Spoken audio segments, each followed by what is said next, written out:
To invite the friends of the panel. First of all, Mr. Norisa Wada from Japan.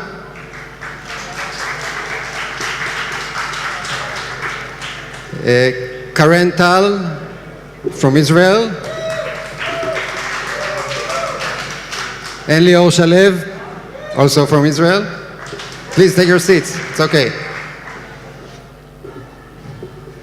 So we're going to use our time mainly to speak about bringing change to educational world based on technology. But before we'll start and dive into the ideas we have about transformation in education, let's start in introducing our panel members. We start with Nori.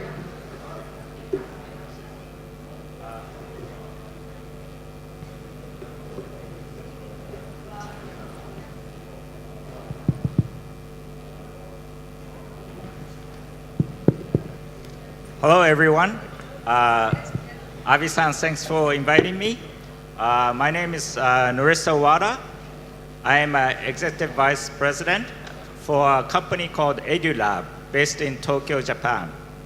And basically what EduLab does is we work closely with the Ministry of Education, especially around assessment-related technologies.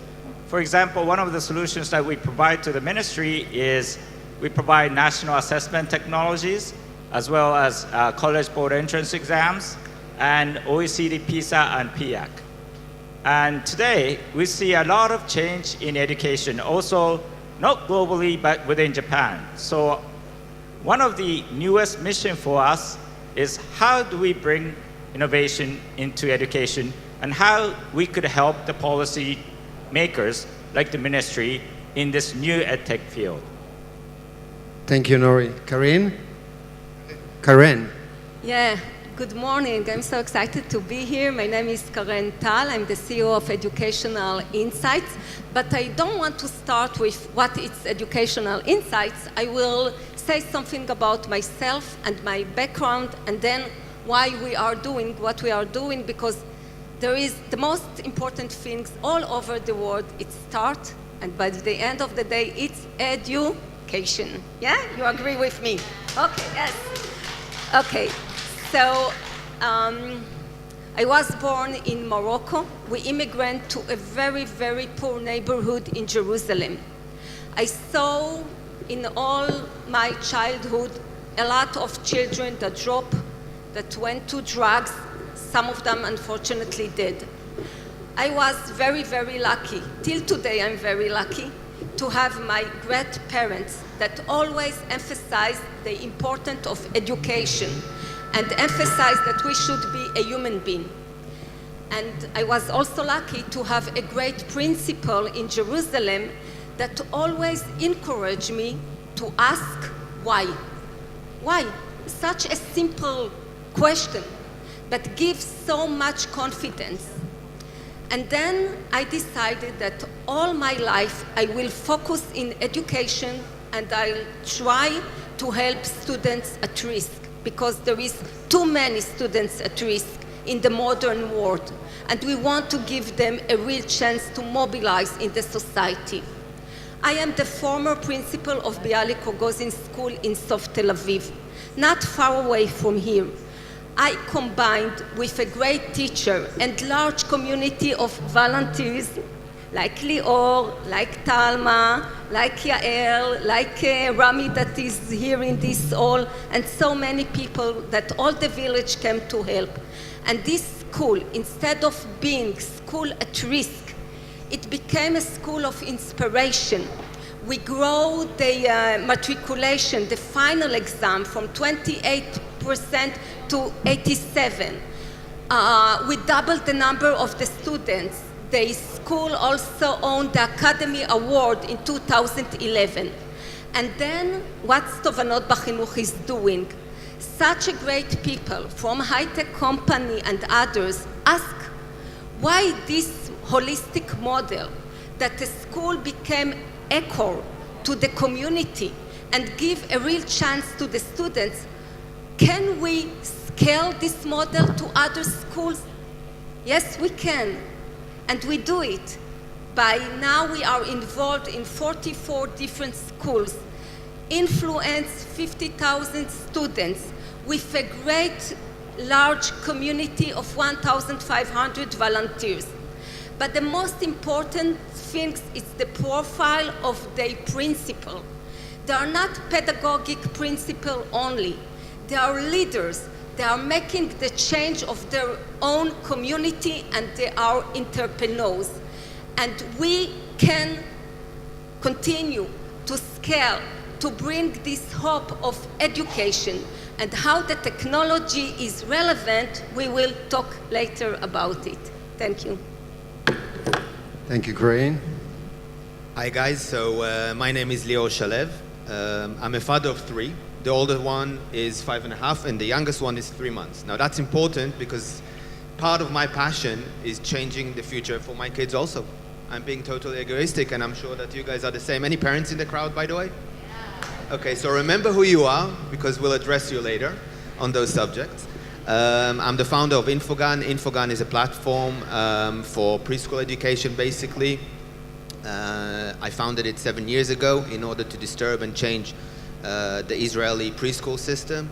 I'm a founding partner in EdTech Israel with Dr. Aki Dayan, who is sitting here. We work very closely with Aviv on building and facilitating the education technologies ecosystem, basically, in Israel.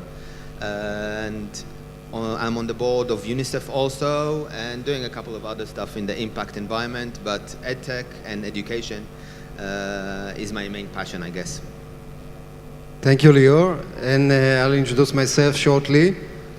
Beside of breaking chairs on the stage, I'm running Mindset, which is an EdTech innovation center. It's a spin-off of CET, the Center for Educational Technology. And we were created about 6 years ago in order to think ahead a few years and suggest a new mindset for education. And the way we try to create this new mindset is actually a combination of products that are trying to be cutting edge, all technology-based that are serving education, people that we try as much as we can to train and to help them become to be a better change agents, and concept. We try to create a theory which is a bottom-up theory based on our experiments in the field. I think what we have in common with Karen and actually also with Lior is the intersection between the high-tech community and users communities and educators and students. We do all our development through piloting from day one with users. We are not developing in a isolated lab and afterwards discover that this is not relevant for the users. And when I'm saying development, actually we don't develop ourselves anything. All our activity is based on entrepreneurs, and it's going to be in a second part of our discussion. We have an accelerator for startups. We have an R&D program that is partnership with the industry, and teachers entrepreneur programs. And all those programs, each one brings its own perspective that we hope will accomplish the other. And what we thought to discuss in the next few minutes is the way to transform education. And before diving into the discussion, we can start actually from, I don't see the presentation, but hopefully, let's see. We'll see it in a minute, but. Gonzula, the presentation. It was there before. Yeah, I saw it for sure. Yeah, you can see it in front of you. Okay. Oh, great. So I'll go one slide backwards.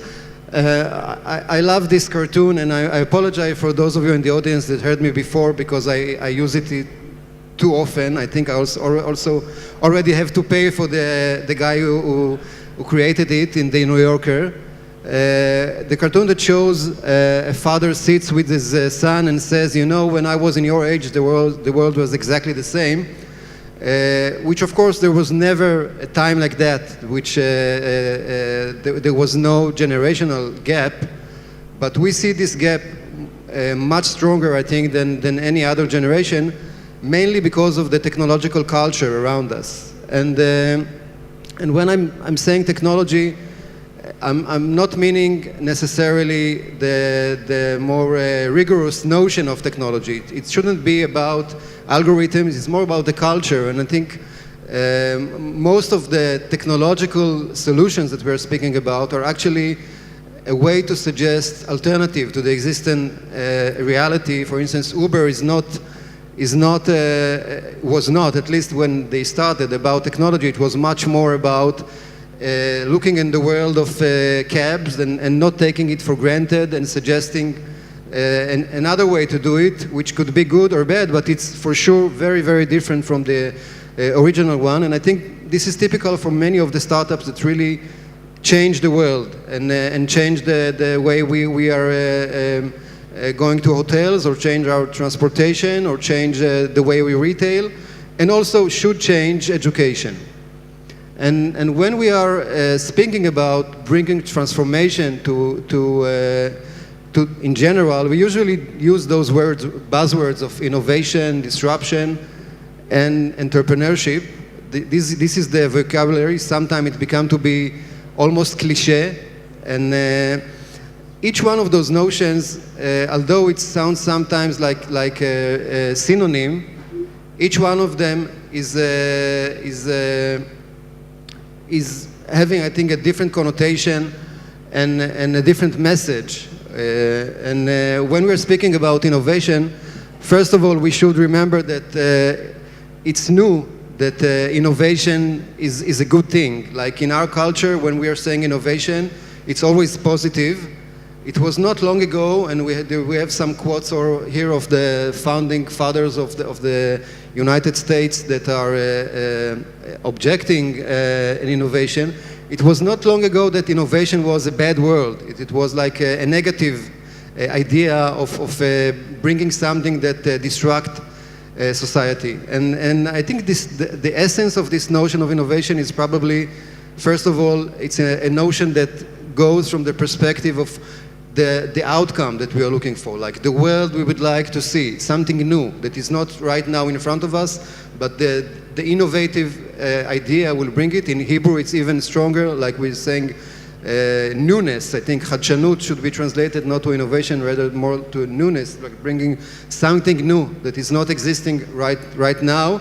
And naturally, when we think about something new, we are looking from the future perspective, and we're looking more from the perspective of the idea of the nature of the solution. So this is innovation.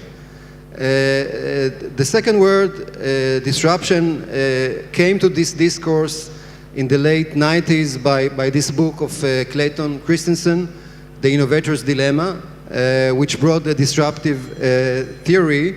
And as I guess a lot of you know, it's not really about the literally way of disruption and the way we understand disruption in natural language, but still, I think the essence of the notion is very similar. Like we are looking about a theory that explains change in the world through what's happening to the existing reality. Now we are in some state, and the disruption disrupt the current state, and we're looking on the present and what the effect of the transformation will do to the present. And the last notion, entrepreneurship, which much more focused on the process, on the way we come to these outcomes. And when we say entrepreneurship, we have some idea about the nature of the process. Like entrepreneurs are those people who will enter the room no matter if there is a door or a window or if they go to the ceiling. Entrepreneurs is the people that are very carefully listening to the field. This is why we have here this scheme of the lean startup, which all the time build on listening to the field, modifying and going back to development. And there are also the usually individuals that are doing something which is different from the, let's say, institutions around us. And each one of those connotations, of course, gives a different perspective. And I would be very curious to hear in a minute our panel members' favorite perspective. But beforehand, since we're speaking about transformation, we probably assume that there is something that should be changed. There is something broken in education that we should transform, and I'll be very happy to hear from you what is broken. And I'm not intended to get now a long list, like each one of you has to do the difficult choice of choosing one thing which is the most painful for you. So starting from Nori. So, well, basically coming from Japan, I would just like to speak about Japan. So, in Japan, very significant thing happened this year, June. Both Ministry of Education and Ministry of Economy, Trade and Industry, both ministries came out with a new policy prospectus for year 2020. And both ministries said, we need to have technology in education, EdTech in the policy, in the public schools. And this idea came from a big pressure from the business side. The business side is saying, hey, now the world is changing, the skills need to achieve and be successful is changing. But if we look at current school systems, people who graduate colleges or high schools, there's a huge skills gap. So in Japan, the disruption stage is cleared. But the most pain point, I would say at this moment, is the entrepreneurship. So everybody knows that we need to change, but how? How do we bring in the technology? How do we measure the ROI of the EdTech? How do we see what's working and what's not working? And education sometimes is very difficult because the ROI takes time. You can't just measure one period of time and say, hey, it works, right? So these are the things that we're facing now. And also in terms of entrepreneurship, we need to define what is the needed solution, who's going to take care of that, and what are the ecosystem that supports that. So I would say the most pain point in Japan would be the entrepreneurship. Interesting. Thank you, Nori. And Karen? From my perspective, I think that before we go to those wonderful buzzwords, we should go back to such a basic. What I mean by such a basic? To be sure that all the students that goes to the education, to the public education, really have the basic needs covered. What I mean, few days ago, 2,300,000 students went to Israeli school. In one hand, in Israel, we are the startup nation. We make a great things. But who take part of this startup nation? Most of the time in Israel and all over the world, give me the zip code, where are we living, and those are the people that came from. 2,300,000 students, one of each three is under poverty. Can we think about this situation, not about the numbers?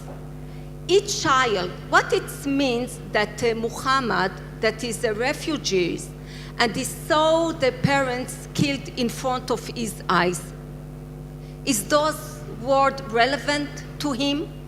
Or is in emotion in such a bad situation that he just wants to start to survive in the cruel world like what is going in Syria? Think about the children that moved from the village in the south of Israel, a Bedouin, a girl, and now she's educated in a school in Lod. And the parents want her to get married at the age of 14. But the principal understands that if she wants to give her a horizon, she should graduate with matriculation, be able to dream about going to the university. So what Israeli society, how can we deal with those 800,000 children that they are under poverty. If we will think about Maslow's needs, like Dr. Yossi Vardi, my mentor, always said, do they have glasses? Can we provide them hot meal? What about their dream? Can we see carefully what is strength of each children? Can we build them a self-confidence? Let's do, first of all, those basic things. And then we can deal what it means to prepare them to 2030. Thank you, Corinne. I can echo what you're saying about the gap between the startup nation image and the social gaps. I read fascinating statistics about where from the 20 CEOs of the most 20 successful startups in the world. They are all graduates or non-graduates, but passed through Stanford, Harvard, MIT, like 80% of them, the majority. And in the end of the day, we are more or less in the same world in the sense of the social divisions. We have like a different image that this culture can really bring this guy that never learned and can open his startup. But actually this guy maybe is not accomplishing the whole degree in Stanford, but he's good enough to get into Stanford, and which this says, of course, a lot. And Lior, please. Okay, so I will try to address what you guys were talking about. Parents, where are you again? Bad news. The system is totally broken. The education system doesn't work, not only in Israel, not only in Japan, globally. It just doesn't work. We're doing something wrong. We're taking kids, okay, your kids, by the way. Remember who you are, parents, don't fall asleep for 2 seconds. We're taking your kids, putting them in a classroom, okay? Putting a teacher in front of them and a blackboard, which is something we used 30 years ago, okay? And we're letting the teacher talk to them for 45 minutes or an hour, and those kids are sitting in the classroom not understanding what they're doing there, why there isn't a tablet, why they can't use their phone, why they can't go into Google and look up the answer, or Wikipedia, for example. Okay, they don't understand what they're doing there. But we keep on doing the same thing over and over and over again. The system hasn't changed for years. So there's something broken and we need to disrupt it. Okay, so this is using the first term of disruption. It's time now. Okay, we're in the midst or going into the fourth industrial revolution, basically. If we look, I think it's the World Economic Forum, I have a few facts here, said that by 2030, the majority of people in the workforce will be freelancers. So what skill sets and what are we teaching our kids in school again? Maths by teacher that stands in front of them for an hour. A third of the skill sets by 2020. That's 2 years from now, okay? A third of the skill sets is not being taught in school today. So how are we equipping our kids into the future? I think this is where we engage entrepreneurship. Entrepreneurship is probably the main skill set as a sum of skills that we need to address. Just a quick check. By 2020, these will be the main leading skills that your kids will need. Just think about your kids, for example. Complex problem solving, critical thinking, creativity, people management, coordinating with others, emotional intelligence, judgment and decision making, service orientation, negotiation, and cognitive flexibility. How many of your kids are actually learning that in school, by the way? I guess none.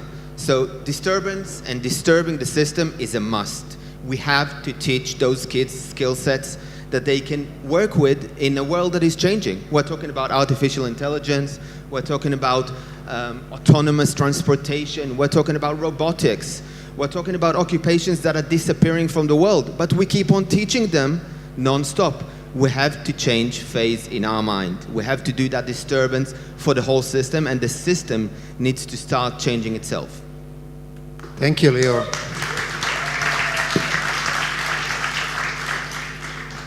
I think the three of you actually are speaking about gaps, and the gap that Nori and you, Lior, are presenting are very similar, like the gap between the needs of reality even today, and of course the future professions and what we're training in school.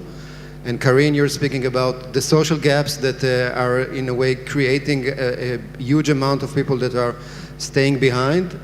And I think there is another gap that is part of those two families, and it's the way we learn. Actually, the kids that we are sending today to school as individuals, they're already learning out there in a very innovative way. It could be through YouTubers, it could be through gaming, it could be through social network, it could be through lots of non-formal platforms that are really doing a learning process, but when they are entering school, they're still exactly with the blackboard that you have mentioned, Lior.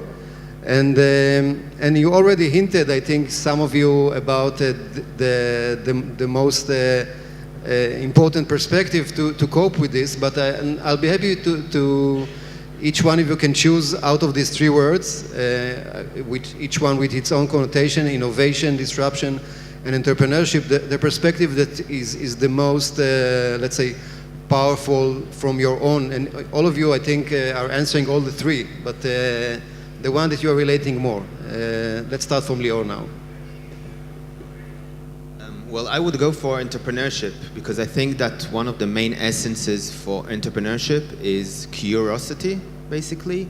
Being curious about something and knowing how to go and get that information, knowing how to approach something without using any help. And I think that this is one of the main skill sets if I look at the kids of the future, and I'm talking about only 5 to 10 years from now, not 20 or 30 years. This is one of the main skill sets that I would love to think that we can give our kids, I guess, okay? Making them more curious and then teaching them how to engage all kind of material and learning how to learn by themselves, how to be self-sustained. That's from the kids' perspective. I think that from the EdTech perspective, using entrepreneurship is one of the main tools that we have to use in engaging and disrupting the system. We need to bring a lot of technology and new innovative ideas. Not only technology, by the way, also what Karen is doing, I think, is totally disruptive. Because what Tovanot is doing is looking at the 360 of the kid and saying, if a kid is hungry, you can give him technology, but it won't help.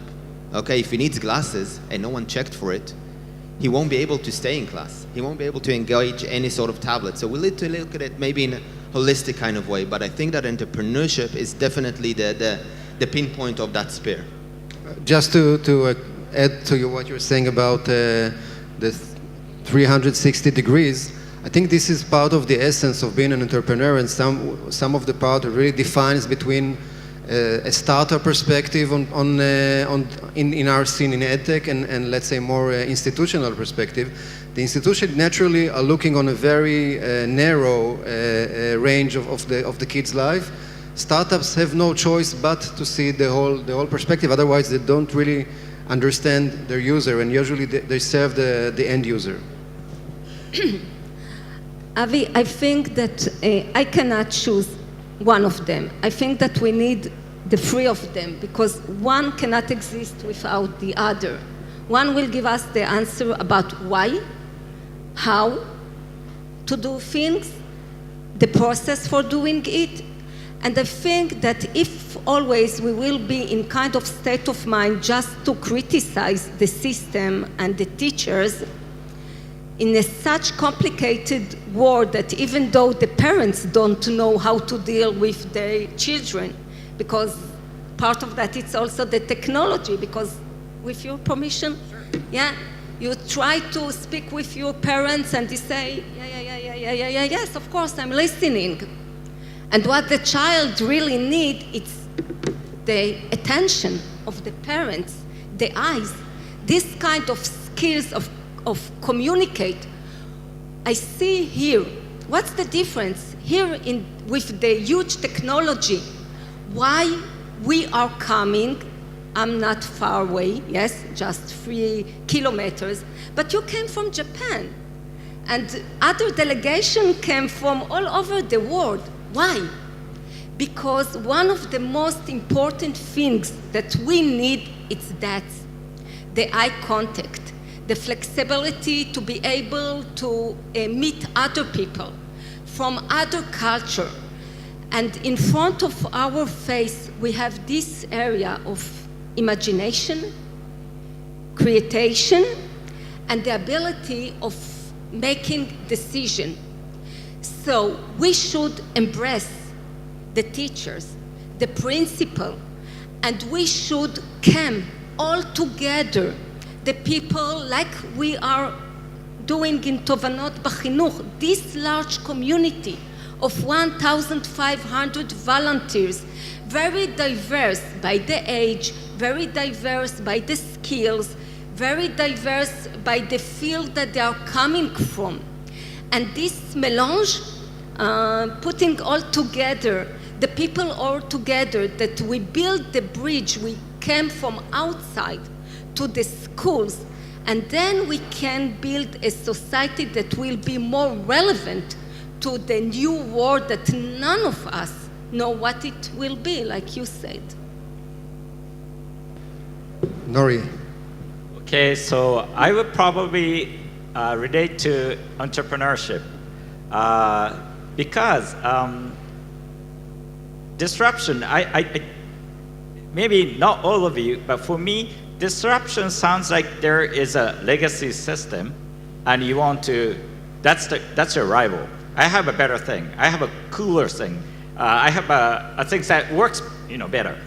But entrepreneurship means today we're facing a lot of problems that maybe the disrupted also knows. And we need to cooperate between the disrupted maybe and the disruptor. So to involve these whole stakeholders, that's where entrepreneurship comes in. And entrepreneurship can come out from the disrupted as well. So I would say what we're facing today is, okay, the system today does not seem to work as it used to. So we need to think about a new system. What is it? Not from the disruptor side, but also it will be more powerful from the disruptive side. So entrepreneurship in general, including the disruptor and disrupted, relates to me most. Thank you, Nori. And I think the challenge of really facing the future and understanding what we need to train, like the list that Lior was reading, is a very tricky challenge, because when we are looking at the future, we always are based on what we see in reality. On Monday we had a conference and I was quoting there a book that my son found, a Russian book from the 60s, that was predicting what's going to be in the 21st century. And it was speaking about technology and so forth, and also speaking about new professions that will be taught. And all those professions were around the world of mining, like remote running mines of coals, or like the writers could not really imagine a world in which the industry want to be mines, because this is the thing that they saw in Russia at the time, in the communist era. And we see all the time educational systems that are trying to guess what will be the profession of the future. Like in France in the 50s, kids were learning Morse code because they thought that this is going to be a very useful language, and of course it became to be absolute. And today we see lots of schools in Israel learning cyber, again guessing that this should be a very needed skills, but of course we can never know. So although this tricky part of really predicting the future, I'll be happy to hear from you your wild guess about 10 years from now. I'm not speaking about more than this, but 10 years from now, 1 decade, what could be the game changer technology-wise? We spoke, right till now, we spoke about entrepreneurship, innovation, and disruption from a much more general perspective, but technology-wise, what should be the game changer? And let's start from Nori-san. Okay, that's a difficult question. And of course, I'm asking about Yes. technology-wise in education, naturally. Yes. So I think this is how I see the technology. So technology has a capability to overcome gaps. For example, you mentioned about each person learn differently, and the old school system, like using blackboard, teacher teaching like 30, 40 kids. But some children may learn better some other way, right? So technology has a power to overcome that, I think. And also what you mentioned, there's gifted children and children that are in poverty. Also, by using technology right, this is the point, technology right, I think there's a huge possibility to overcome that. And also, in terms of school system in Japan, the population is now decreasing. We're in a society where our population is decreasing. And if you look at the teachers' number of teachers in the school in Japan, it's like this. So there's a more burden, and we expect more burden to come because we need to predict the future. Teachers need to not only teach what they have been teaching, but they're required to teach something new. And also take care of the parents and a lot of things. And these also can be, this gap could be also utilized by technology. So I think using technology right and applying it where it works is where the capability of technology lies. I don't know if I'm answering your question right, or I'm kind of like evading that, but so, okay, I'll do that. I'll answer that. Okay. In a short term, you mentioned 10 years, right? Yeah. In short term, I'm hoping that adaptive learning technology for normal skill sets, not like new skills that we don't understand or we are yet to see. For these skills, if that works, it optimizes learning for each of the learners, as well as keep some of the time left for teachers to take care and mentor each learners. So in short term, adaptive learning. In longer term, like 10 years, you're the teacher. You guys are the teacher. I'm here to listen. Thank you, Nori. It's interesting about adaptive learning you mentioned. There was a short article of Larry Berger, the CEO of Amplify, that was reflecting 10 years or so of working with adaptive learning and had some regrets about this concept. And he raised the doubt that I'm curious to hear Karen's opinion about. He said that the idea of adaptive learning is wonderful, but when you're breaking it to reality, the assumption that kids really can get the piece of content for each stage, and there is like the right piece of content for each stage, it works when we are teaching math or a language in a very young ages. It doesn't work when you're getting to learn to teach, let's say, history in 7th grade or 8th grade, and it's very difficult really to analyze which level. It's very artificial to do this in a way. So I'll be happy to hear your opinion, and then Karen as an educator as well. May I just remedy myself to add one? So within 10 years, one, there will be more democratization of education, and two, more liquidity in education. You can get bits of that from other places outside of the current school system, and also current school system can also get bits of that outside of their system as well. So more liquidity, more democratization. Thank you. Karin, do you have any strong opinion about adaptive learning? First of all, I totally agree with you, and I think that it's a great question, you know, to imagine what will be in 10 years from here. It's a big challenge. And still, I would like, in my point of view, to see the way that technology helps to make a better world. What I mean by making a better world, because in one hand, what we see, teenagers, people are always in the social media, Facebook, etc., and they are not afraid.